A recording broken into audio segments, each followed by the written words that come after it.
In this video, we will show you how to uninstall mcafee webadvisor.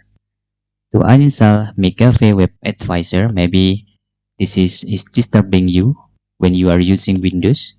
To uninstall them, just type control panel. Okay. After that, open the control panel and choose uninstall a program. If you don't see this menu, you can select this category. Okay.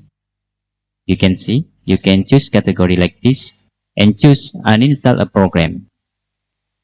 And here you can see there is webadvisor by mcafee. Just select this and choose uninstall.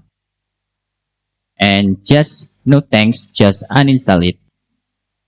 Okay, this is very helpful if you think the mcafee webadvisor is very disturbing. Just click done after that. Then you can find another mcafee product if you want to uninstall. Just doing the same. Select mcafee and choose uninstall like that. Okay. And that's all tutorial how to uninstall mcafee webadvisor in Windows 11. If you have any questions, you can fill in the forms comment below, and thanks for watching.